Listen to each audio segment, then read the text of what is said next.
In this lesson, we're going to talk about how to work with numbers in Python. We're going to be using the interactive shell again, so go to your Python subdirectory, type Python to open the shell. Again, you probably need to do that from your 2.7.2 version of Python.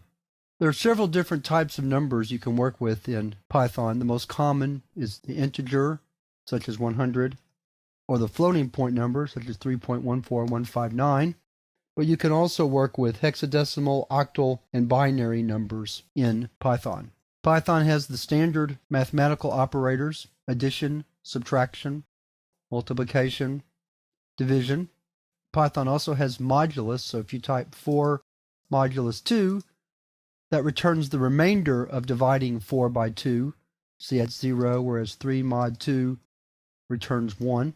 Also has an exponent operator, so if I want to find 2 to the second power, I can type 2 star star or asterisk asterisk 2 to get 4, or 100 to the third power, which is 1,000,000.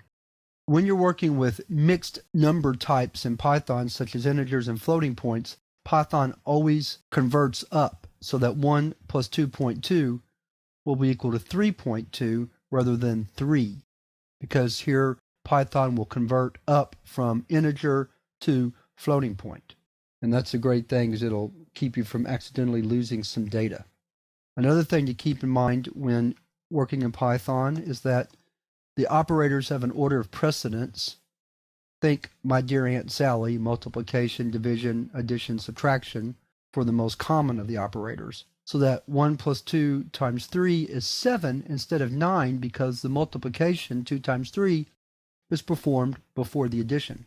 If you want to change the order of precedence, then use parentheses, like so, to give us 9 instead of 7, because here we're forcing the addition before the multiplication. Python has some built-in mathematical functions as well, such as pow, which performs power taking 2 to the third power, or absolute value, which will return the absolute value of its argument, or round, which will round up or down its argument either to the next highest whole number or to the next lowest whole number. There are also some math functions that you can import, such as square root and floor, or just 2 examples. The literature will give you a full list of all the mathematical functions. And then finally, for performing random number generation, you can import the random library, and its random function will return a random number between 0 and 1. Or if you want to return a value within a range, you can type random.randomInt or randint, and then the range 1, 100, and it will provide a random integer in the range from 1 to 100. So that's a very quick look at how to work with numbers in Python. I don't want to spend too much time on that, because we could spend forever going over all of the features of numbers in Python. There's lots of tutorials on the internet and lots of reference material if there's something that we didn't cover in here that you're interested in.